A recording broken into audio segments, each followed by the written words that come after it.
I'm Lisa Kuhneman. I'm with Wyndham and Windsor Housing Trust. This is Michael Wisniewski, Duncan and Wisniewski Architects. And we're going to talk a little bit about the project for a minute, tell you where we are. We're going to talk about art installation at Central and Main. And then we're going to collect stories, including memories, lasting culture, and history. So here we are. I don't know if you've seen this view online yet. We had some really great photography with drones taken. This was Windsor in all its fall beauty. And probably most people here already know that the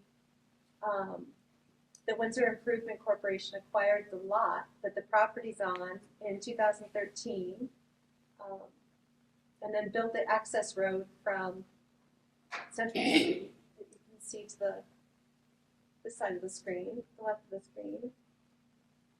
And there's the arrow.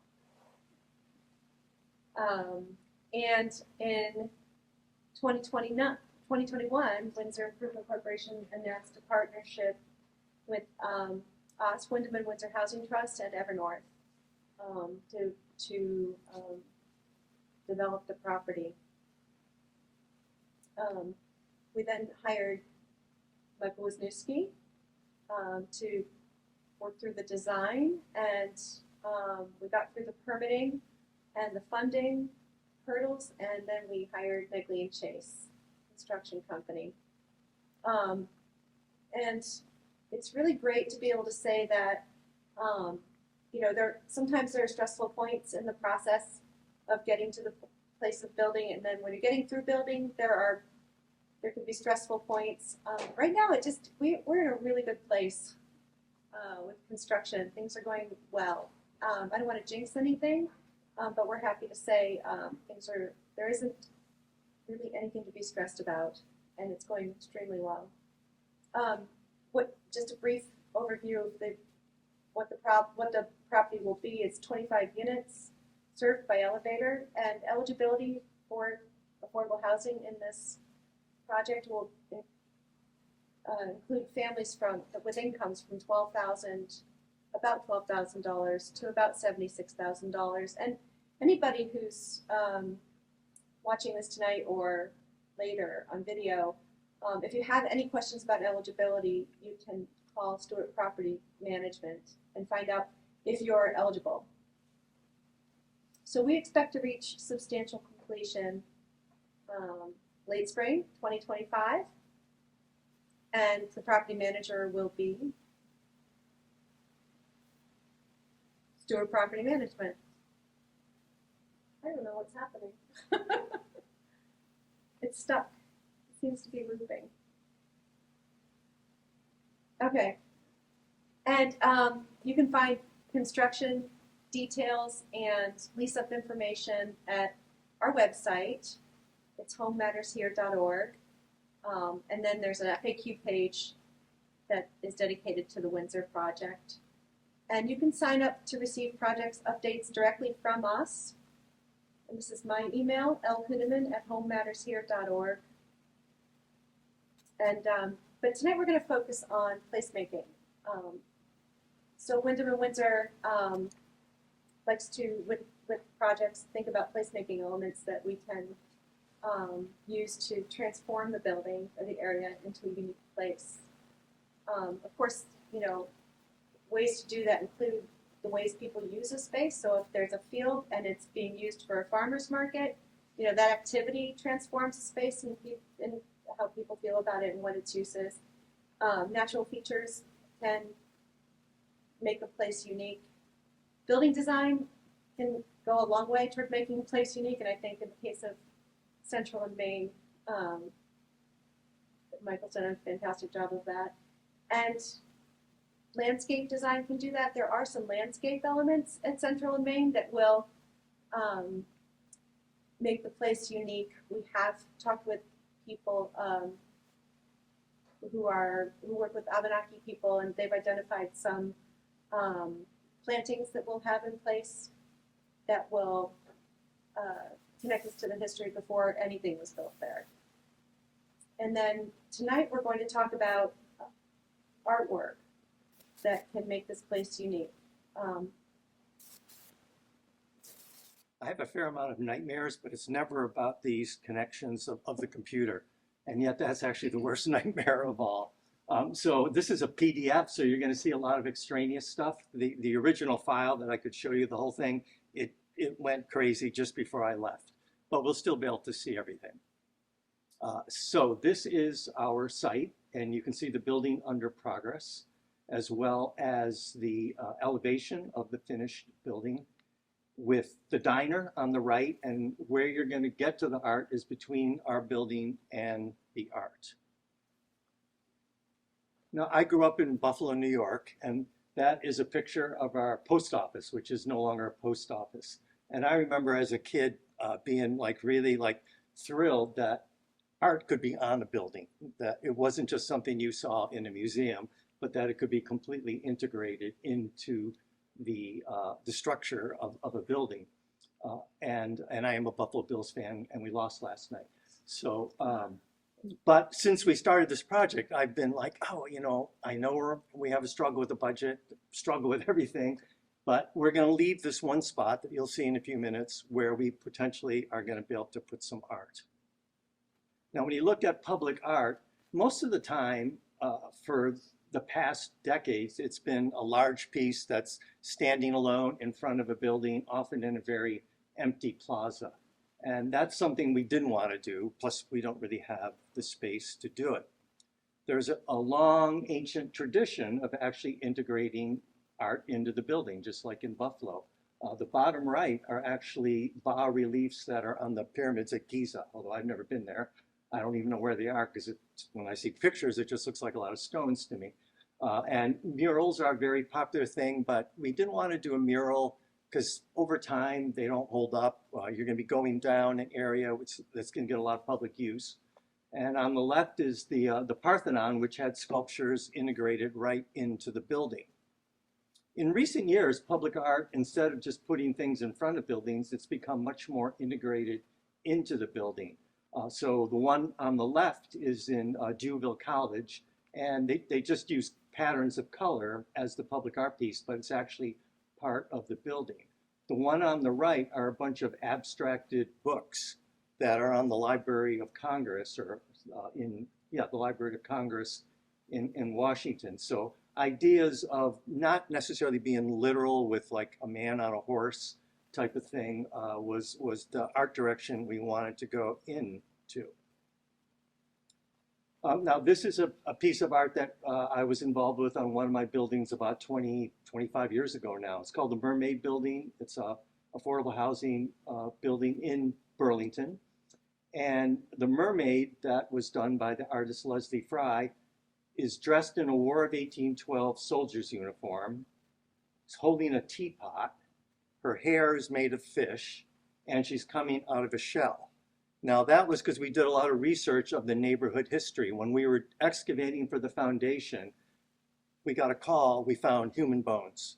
And it turned out that that was a cemetery for soldiers from the War of 1812. And they also found a supply depot. So she's wearing the uniform because that was part of the history of the site. The teep kettle is one of the copper kettles that they found buried from their supply depot. Her hair is made of fish because right around the corner, one of the old time places in Burlington, Ray's Seafood, was there. And plus this looks over the lake. And she's coming out of a shell because just before we built this, there was a Shell gas station there. So the idea of using public art where you can make references to what is in the community and the memories of the community are something very important to us. So we're going to be working with an artist from Pulteney, Vermont named Carrie Furlani. And she specializes in carving slate. And that, I actually don't buy any artwork, but the big picture there is actually a piece, one of the few pieces of art that I've ever bought. And so it's abstract, but it's called Maiden Voyage, and you can see waves, there's boat-like forms, sail-like forms, so that there are ways of creating images that aren't actually literal, but still suggest things about the subject matter that we hope to draw from you tonight.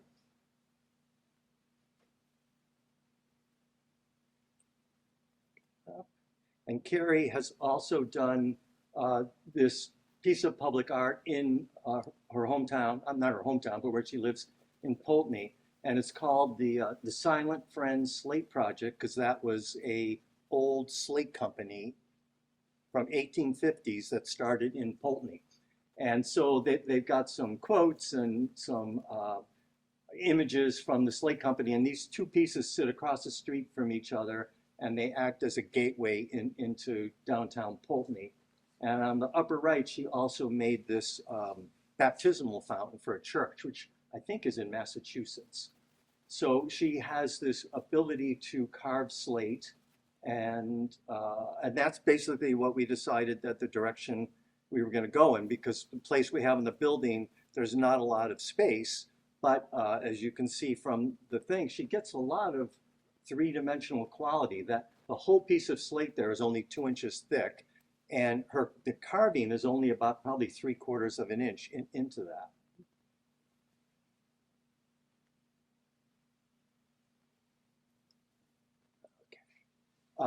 And one of the things that's interesting is if you research art around the world, there isn't much carved slate. Most of the time when people are carving, they're using granite or marble. And so we found some examples. The two on the left are in England, and that's kind of very similar to the kind of shallow carved relief that she does. The one on the upper right is more like a drawing on the slate, and that's at an aqueduct somewhere. But these are just examples of slate that has been used in a sort of shallow carving situation. So this is more detail of our site. So on the left is the site plan, and up here where my pointer is the street. You're going to come on to here, and this is the front porch, but if you go to the left, you get to go down this stair. And in the middle of the stair, there's an arch, and that's what's marked in red. And you come down the bottom of the stair, we have some more landscaping, and then this connects with Etta Fraser Drive, and you can walk all the way down to the river. To the upper right, this was a rendering that we did early on, showing the idea of what it could feel like as you're coming down the stair, and then we have this arch there. And you can also see it in this bird's eye view where you're walking down and you can see the arch there. Lisa alluded earlier to the Abenaki plantings, and you can see those in the site plan over here. They identified a series of what were sacred trees. So we have a hackberry up here, and then I think 3 kinds of cedar as you're going down the site. So you're gonna, as the cedar grows, it'll be like this wall of greenery that you're walking down in between this public stair with the arch and with the art there. So we've been working for a while trying to figure out, well, okay, what can we do, and also beginning to raise funds or calculate our funds. What we originally thought was under the brick arch, and on the left is a view of the slice of the whole building, so there's the bay window above it, and then on the right is the blow-up piece. But if we filled the whole thing with slate, it just blew our budget completely before we even got to the artwork. And so what we decided to do was that what we didn't want to do was, oh, well, we can't afford much carving, so let's put a piece in the center, because then it would just look like this little dinky piece under this big arch. So what we decided to do is where the green is, there's going to be 3 bands of slate. And the orange are going to be metal panels in between that set the slate off, and that will reflect the color of the brick. The round things at the bottom are lights that will uplight the sculpture at night and the arch, as well as lighting the stair. So that's as far as we're at now. I've just sent these to Carrie. She's starting to think about it, but also, I mean, we've been doing our research, but we also want to hear as much as we can from the community. And as we go around Windsor's got a lot of arches, obviously, as you know. And I was really fascinated by the old town hall because the name is actually carved in relief, just like we're proposing. And at the top in the gable, you can see a little round carving there, as well as underneath these windows. And I forget the name of this church, but I always wondered whether these white blank pieces were meant to be a piece of artwork that they just couldn't afford to do and never got around to, or maybe a window was supposed to be there.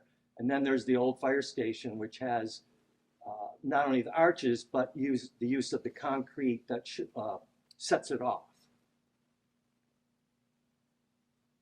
And then the last slide is we've started to do our own research about Windsor, but obviously I'm not a native and don't know that much about it. But between the historical diner and the whole reason for this kind of angled curved stair was to kind of give the diner some space, and that we could then and use that space as a public connection for pedestrians down to the bottom. So we have ideas about the diner. Every time I come for a job meeting, that Bentley is parked out there for lunch, so I'm always kind of amazed that person goes there every single day. And I visited the Precision Museum, and so there's a lot of information there. But basically what we're hoping is that not only tonight will you tell us specific things that stick out to you about Windsor's history, but maybe personal connections to the site. Like, oh, I used to know a guy who had a car repair garage down on that site, and I used to get my Saab repaired there, or something like that. We're going to take all that information, pass it on to the artist, and then she is going to interpret something which we hope can be unveiled at the grand opening in June or July. That's our goal.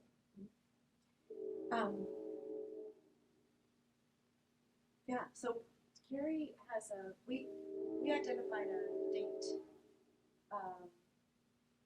by which maybe the design work will actually start. But do you recall what it was? Well, we're starting probably next week. Yeah. Yes. So we have about a week to collect information, people's input. And one way to do that is tonight here.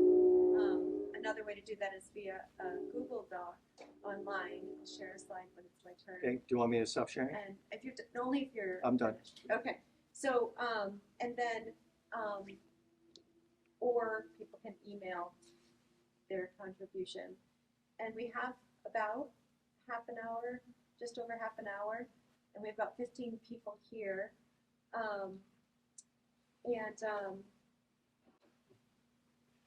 So I wondered if there were any questions first about this whole idea of the artist making interpretive work.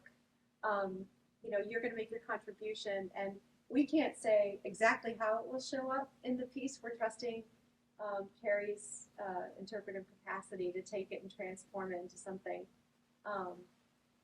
Does anyone have any questions about that, or about the slate, or about the location, or about the? So there are 3 pieces, so potentially there could be 3 different themes. Potentially there could be. I think even within each one, there can be multiple themes. Yeah. Like the maiden voyage had the waves, it had the boat form, it had the sails. Yeah. I mean, that's all one sailing ship, but I think they might be intertwined in the stuff. And we might not get everybody's input in. If there is a car repair garage there in the past, I don't know how she would do that, but you never know. And then another factor that's going to inform her process is, you know, we're able to make the building installation happen, manufacture the slate, and then we'll be doing fundraising for the artwork itself. And so between fundraising, between you know, just figuring out exactly how much we have to spend, because we are still in construction, there are some questions, and what we can spend out of project funds, change, you know, the needle's still moving. That'll settle down pretty soon, and we'll be able to firm up our sense of how much we can spend, and that will inform how much carving Carrie will actually do. And so that's like we can stay in touch with folks who are interested about the developments as we go, and at one point, I'm gonna ask you if you want to, let me know if you want to have direct mail, email, or snail mail to get up project updates and stay queued in to that process. But I wonder if folks here feel like it makes sense to just start a discussion and raise hands and take turns talking. What my only request is that we keep it brief, make sure everybody has a chance to contribute, and then if there's more time, we can get more sort of involved in some of the stories, get into more detail if people have really interesting detail to share. Does that feel good? All right. And if you could identify your name so that we can make sure, not that you're Yeah. going to be identified and attributed on the final art piece, but at least we can have a record of who put out what idea. You know, and for people online, I'm going to share my screen again. Hopefully I'll do it better this time.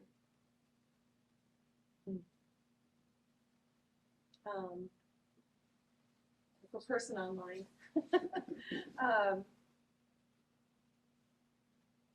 I wasn't sure if there'd be 30 people here, so if there were 30 people here, I was going to say you have 10 sentences.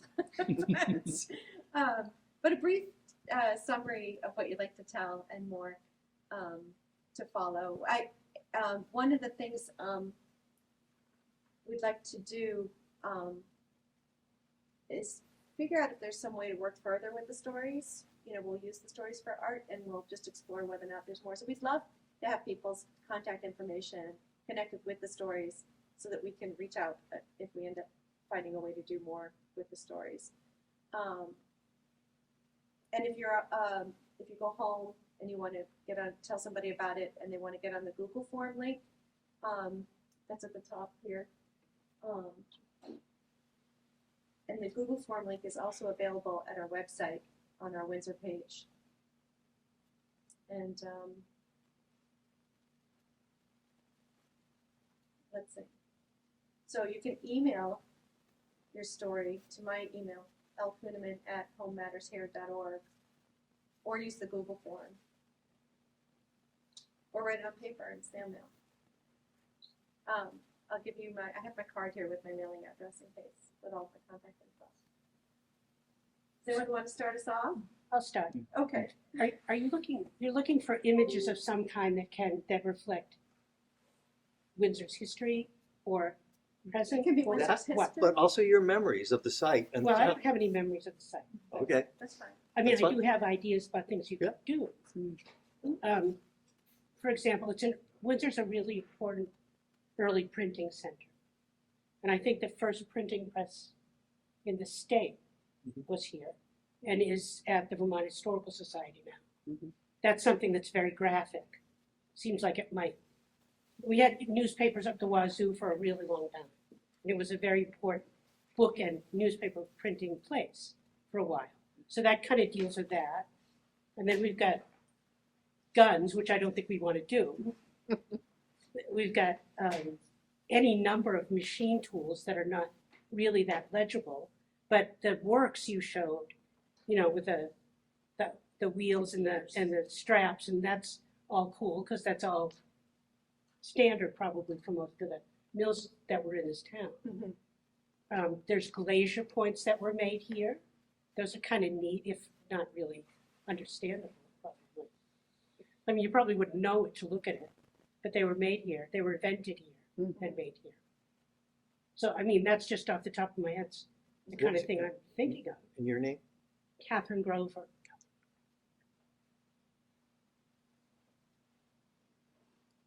One of the things for my mermaid that we never had the money or people the energy to do was to put up a plaque explaining these things. Yeah. So people sometimes stop me. I was like, "What the heck's with that mermaid?" Yeah. But you know, Yeah. depending on what we gather here, and you know, we could do something, either a plaque. There could be a little booklet Right. printed up that's in the lobby, or I mean, something. it would be nice if something graphic were suggestive enough that it doesn't necessarily exactly convey what it is, but it asks questions that some kind of text would then illuminate or explain.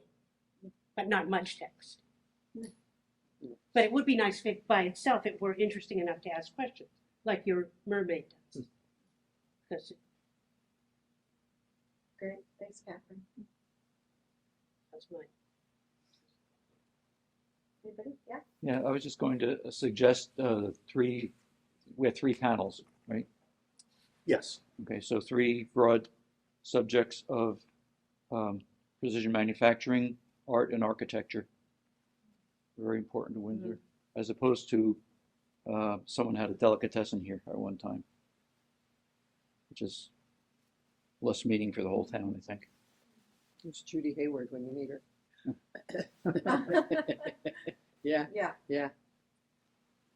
So I'm Donna Swaney, and I'll just speak from the standpoint of I don't remember, I wasn't born here or raised here, but I've been very impressed with the history, the great history in this town, the birthplace of Vermont.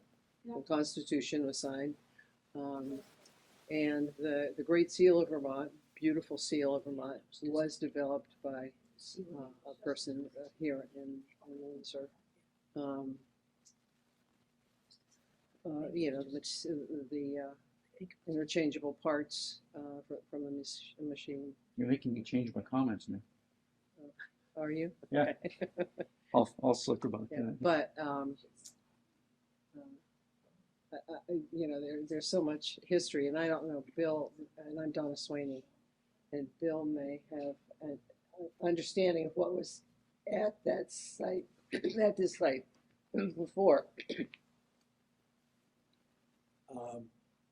So I'm one of two people here who probably has the longest memory in this town. And there were a few houses in that area, but I don't have any memory of any other like industrial or commercial buildings there. The building to the left that remains where the restaurant is, that building had a tailor for a very long time, and he was a Polish man. So I think about immigrants is, I think, an important factor in the history of this town, immigration. Since this town was founded by immigrants from Connecticut. And also, I understand there was a movie theater in that building.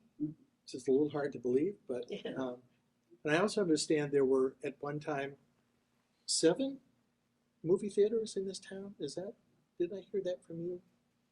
At least 5, if not 7 movie theaters in this town. All at once. And one of them being in that building where the restaurant is right now. I remember the old diner, which was a diner car, a train car originally, before the Worcester diner was put in there. Oh, there was a separate diner, a different one. It was a different people, yeah.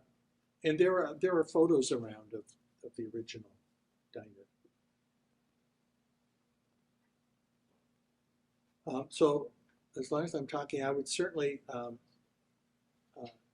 agree with in industrial history, the architectural history,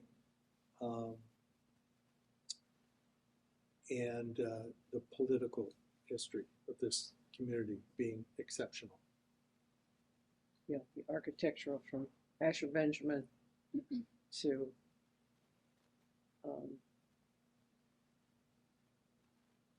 He did the Constitution House, is that what he did? no, Old The South. church. Old South Church. Asher Benjamin is the white church that you see across the street. Oh, okay. And if you've seen the, not dollhouse, but the house Yeah. in the window up here in the Tewksbury block, that's a replica of a house that sat here at one time in Windsor and was picked up and moved to Connecticut. And I always swear that when I win the mega bucks, I will go and buy it and bring it back. Uh-huh. Yeah, and that's it. Have you been to visit it? Have you been to visit it? No, but this spring I am. Okay. We did go and visit another Asher Benjamin church in Connecticut, but we didn't quite make it to Wethersfield. We should organize an outing. for Yeah, the town. let's do that. But not to get, We'll take a Not- trip. not Let's to get a get, bus. uh, Let's take a trip. I'd like to revise what I said based on what I just Okay. heard from Donna, in that we have existing historical pieces of architecture here. Mhm. They're already represented. You can drive around town and see them. When Donna started talking about the seal, Mm. that brought to mind maybe what should be in the panels is significant things that are no longer with us, per se, that are significant pieces of our history, Mm. like the seal, that would only be represented in a panel because they're not anywhere else in town to be seen. Mm. What else did you bring up? The seal and something else? Well, that was so long The ago. Constitution and interchangeable parts. Mhm. Well, that's the thing that blew me away when I went to the Precision Museum, was to learn that they were the first Yes. place to do that, and how they got brought to England so that they could make all these guns that Yeah. were with interchangeable parts. So innovations in the name of Windsor, definitely. Innovation. I would say one more thing, which is I would agree with Catherine. I had forgotten about the importance of printing in this community. And it was the Stephen Day Press, which was the first press that's now in the Vermont Historical Museum.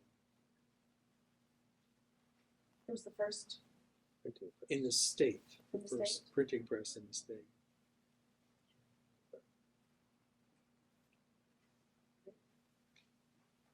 This is great stuff. My name's Mara Hershey. I'm the chair of Windsor's Justice, Equity, Diversity, and Inclusion Committee.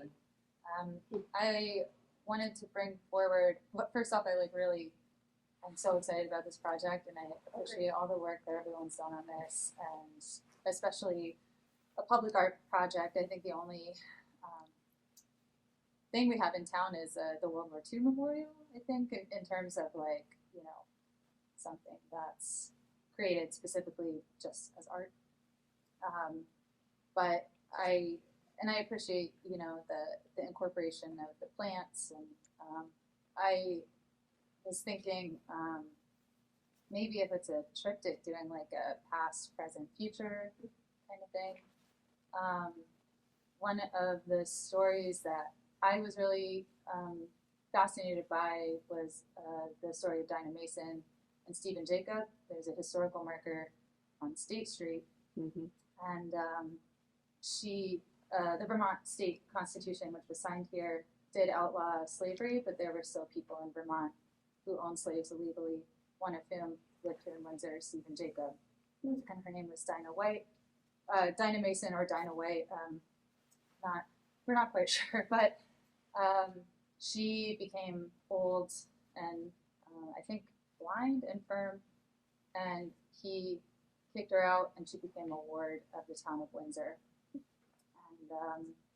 And he became a Vermont, he was a justice on the Vermont Supreme Court, and that was around 1801, I believe.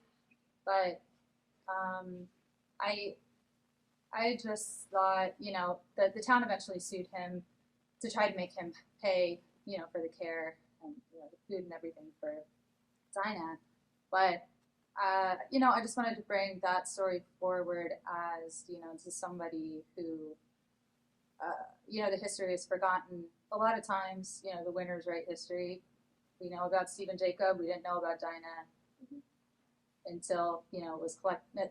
The information was found through him, through like the court case and through a bill of sale. So, I think maybe something that references the hidden history, especially of women, what's not recorded.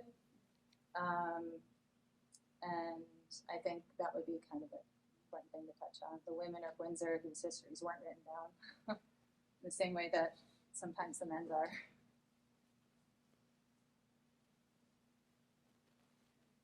I'm going to ask everyone to at least make sure I have your contact info so I can follow up I don't want to interrupt the process so much, but I'm going to quietly pass these out. Thanks so much. Mara. And what was your last name? Hershey? Hershey? So we still have time. We're doing pretty well. Could I make a correction? A correction? Yeah. The Vermont Constitution was not signed. It was adopted and ratified, and we need to not make that mistake. Yep. Okay. Thank you.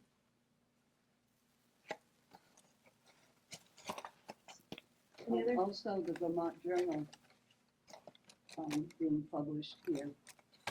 The Vermont Journal?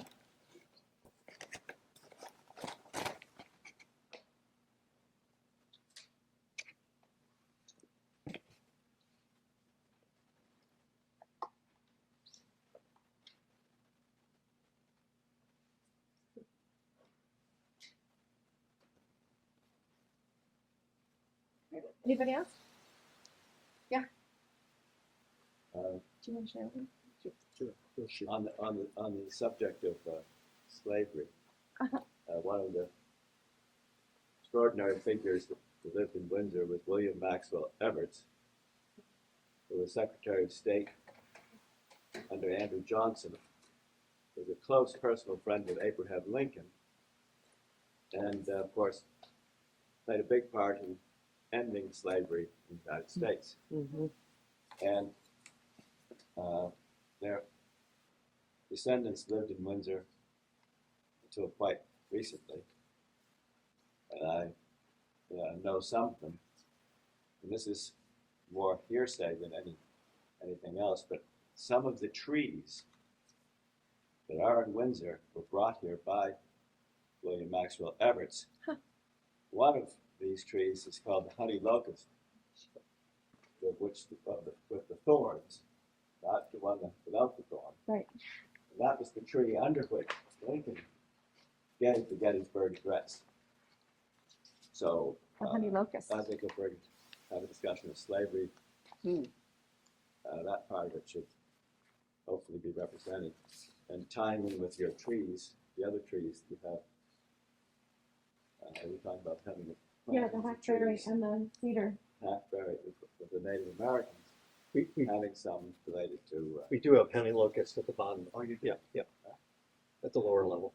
Did he have anything to do with it? The Gato on State Street? Well, that's, why, how did they end up here? Someone did. Yeah. That's, yeah. But these extraordinary trees, Windsor has extraordinary trees.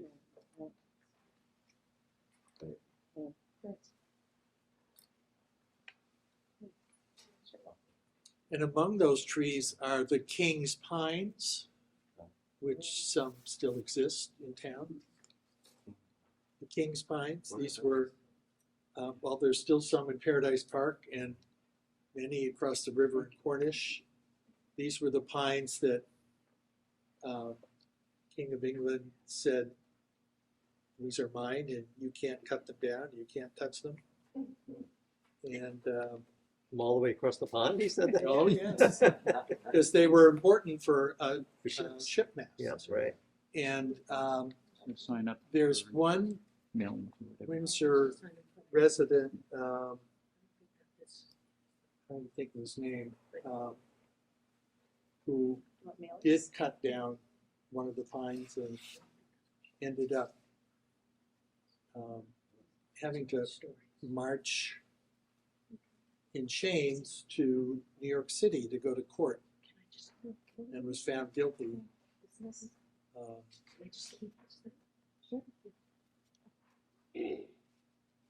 So, trees.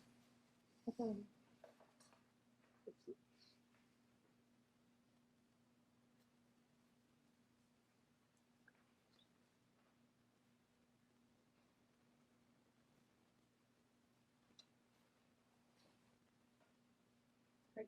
I don't see anybody else online. But we had that third generation for a while. Great.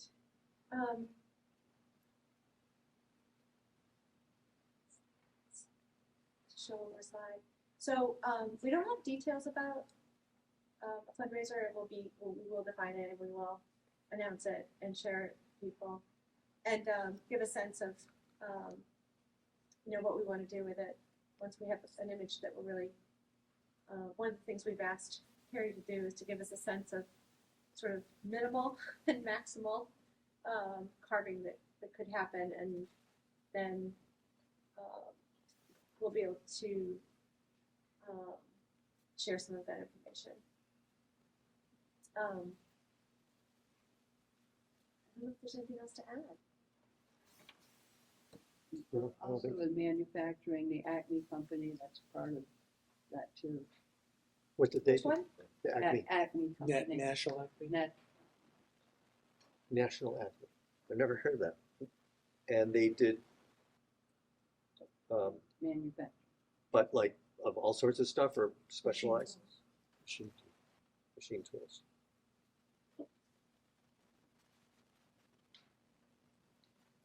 I guess the only other thing I want to, since we have a few minutes, it might be interesting to sort of entertain people's favorite stories about Windsor that may be more current. Michael shared his seeing a Bentley every time he sees the diner, for example. But if there's anything for you that is part of how you know you're in Windsor, what reminds you of Windsor, what makes you feel like you're at home when you think about that story?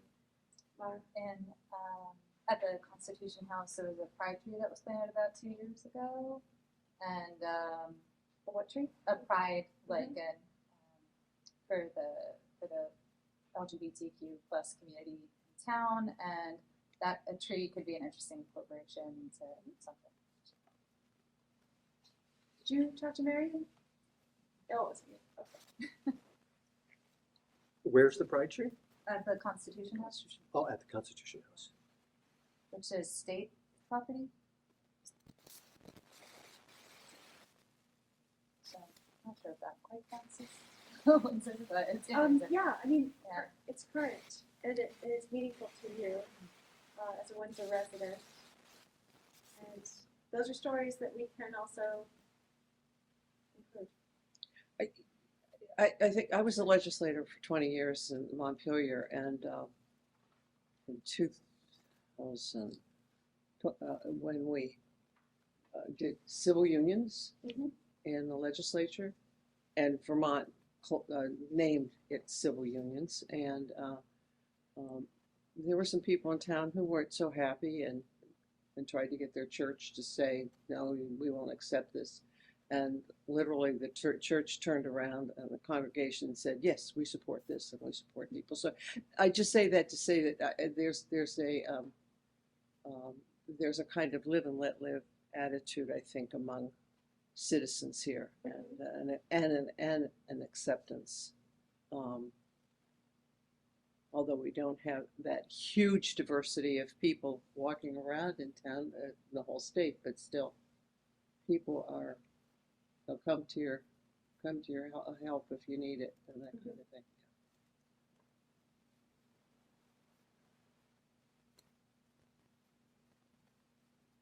It's a good place to live. Yeah, it's a good place to live. Make sure that. And we have absolutely wonderful parks. One I live right next to, Paradise Park, we have the grasslands, birds. It's a place for serious birders all the time here in Windsor. Hmm? That brings in the Everetts too. Oh, yeah, So it brings in the Everett's. Everett's family. Everett's Everett's family, Everett's family. very, important. bird watchers. Rich people. What's that? Oh. Very wealthy. Oh, okay. Yeah, you want to go there? We could go to. I mean, We could go to Impeachment Hill. What's that? Impeachment Hill is two houses, a Runnymede nursing home and living. There are two houses there, and one the Cox family owned, and Archibald Cox, who was Yeah, and then, one of the Everetts was the lawyer for Andrew Johnson when he was impeached, or tried to be impeached. One of the Everetts. Is that William? So we were kindly referred to that area as, of those houses where the Everetts lived and the Coxes. It's a huge man. Uh-huh. Also, we have the train that traveled back and forth, and I know I have a letter to a great-great-grandfather or something who had something to do with the Everett's farm, Maxwell Everett's farm, and he observed things from that train as to his concerns about the farm and seeing some of the cattle. So the train, I think, The train. has some value, Important to the district. and that's how they Even came back and forth from their travels with the Everett's family. the fact that the train now stops in Windsor Yeah. is really important to me. It is. I never take it, but I like to hear it. It makes you feel connected too, doesn't it? Yeah, I mean, But, it's yeah. just, it's Yeah. neat. It could be interesting if it Yeah. was like a past, present, future thing to have a train running at the bottom through each section. Yeah. Maybe. It's a nice sound.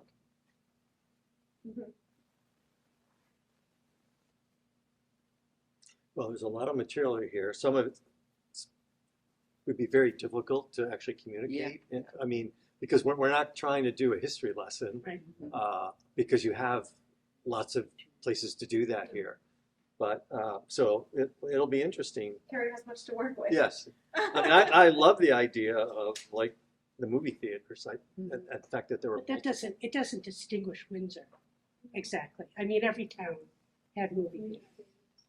True, but And I don't, we didn't have 5 going at once. I mean, we, Oh, okay, I thought you were, I no, thought I that was don't what believe we the, did. oh, I misunderstood. I don't think In the so. I don't 20s. think there was ever more than In the 20s. 2 at a time. There might have been 3 briefly working at one time, but, before television.